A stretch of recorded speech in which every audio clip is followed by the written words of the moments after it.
Hi there, guys and gals. We have a little short episode today, and that is on, yep, you knew it, even though, yep, we do have a few things to do to that. Anyway, so tonight we're going to put in the seat mounting brackets, those big guys, okay? And that is what your front seats sit on, and you mount and all that good jazz. But you gotta have, where we put a new floor in here, we gotta have them mounts, you know. Now if you buy a full floor, they may come with them, they may not, I'm not really sure. But these are an unknown, a no name, I think, yep.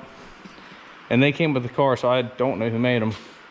If I'm guessing, a CJ Pony part. They actually fit wonderful. So, first off, this is how I'm going to do them. See all these holes right here, here. I did not drill not one of those. I used this guy here, the old Big Chief from Harbor Freight.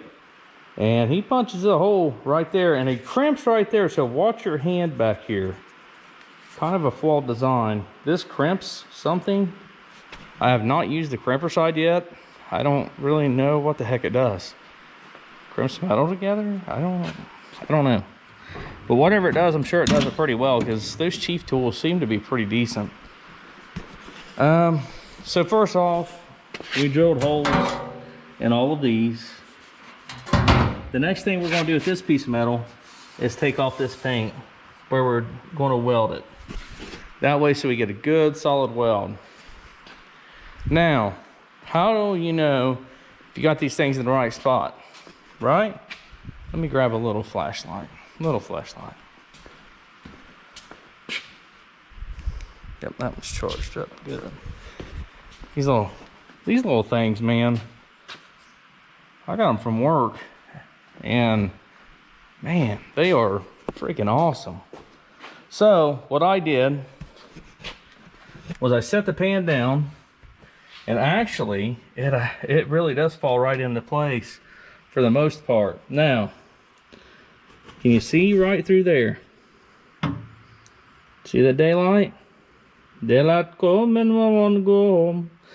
That's through the bottom, but nonetheless, you want to look down through the top and see if you can see the floor perfectly underneath. The reason why is, yep, you guessed it, it mounts from underneath. Great design. Nope, horrible. Anyway, so that's what I did first. Made sure all those align. Then I took me a Sharpie and or a paint marker, went all the way around.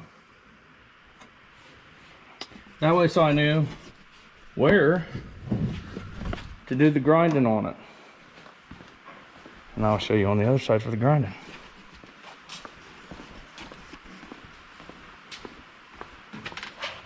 But you see, then you just grind out on your flat spots there where you're going to connect. Don't forget up here, that's important. Now, the good things to remember are, these are for your seats. Granted, they fall through the floor and they mount to the floor you welded in. I'm just saying put plenty of holes in them, because we put plenty of holes in them.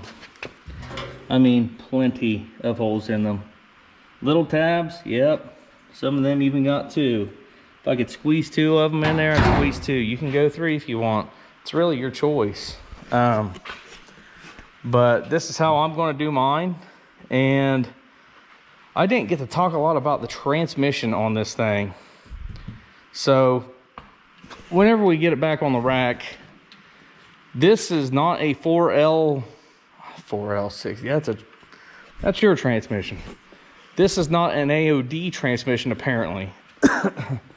I do not speak Fordnese. It's a 4E7W something.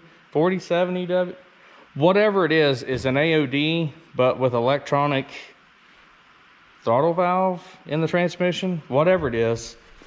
It's slightly different.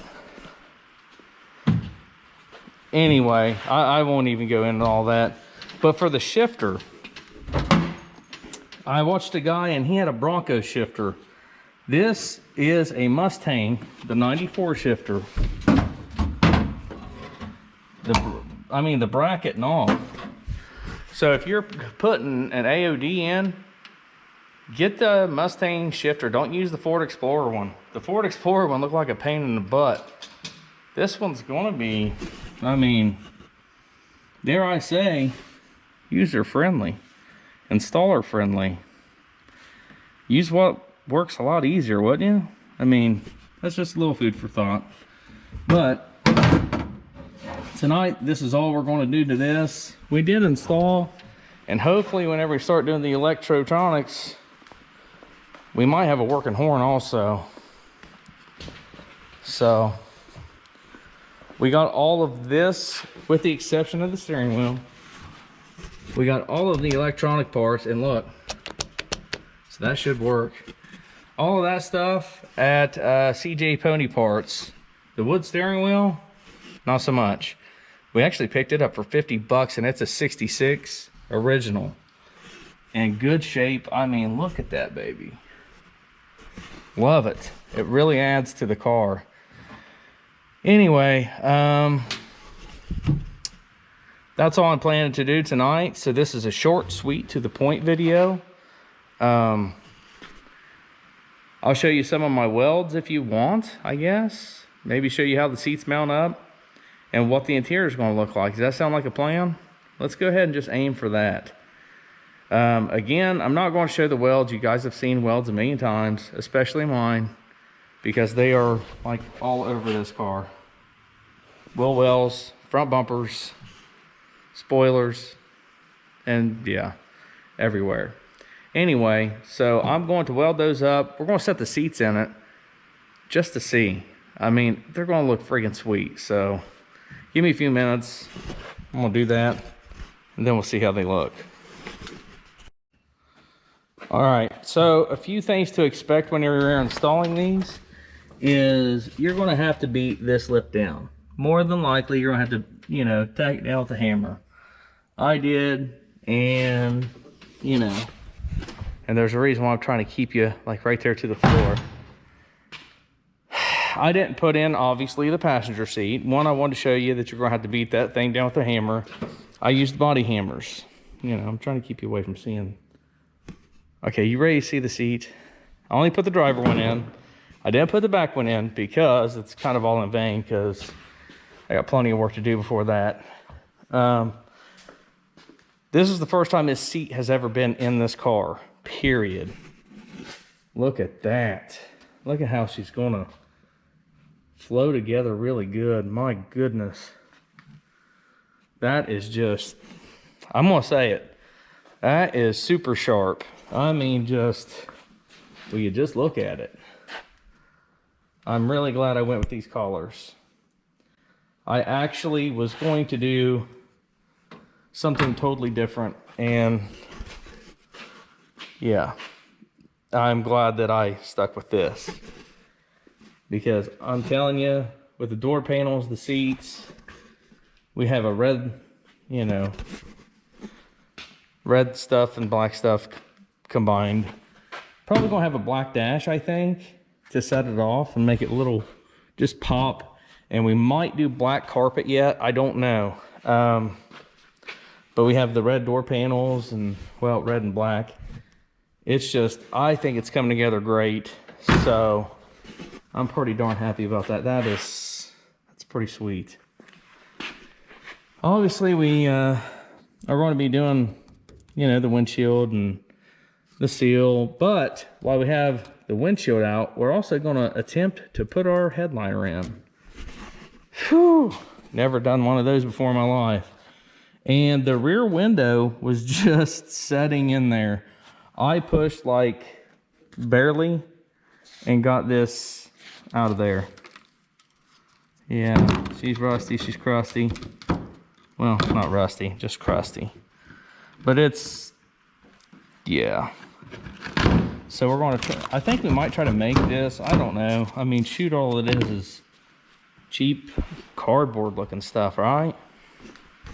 Anyway, this was a real fast, quick, hopefully helpful video.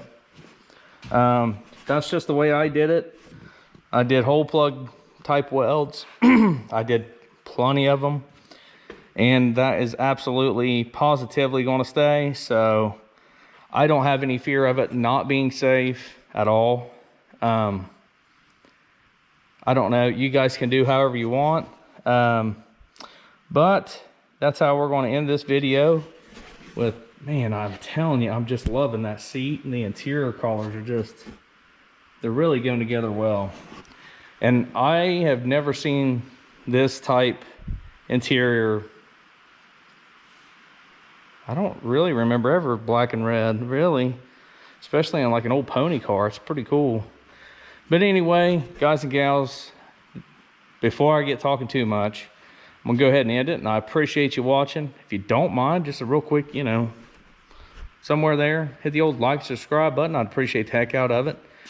And I think this is going to be an absolute beautiful, beautiful project. I am very, very, very happy with this. Everything has come out real good, so hopefully you guys are enjoying this. And thanks for watching. We'll see you next time here on Right Turn Garage TV. Have a great weekend.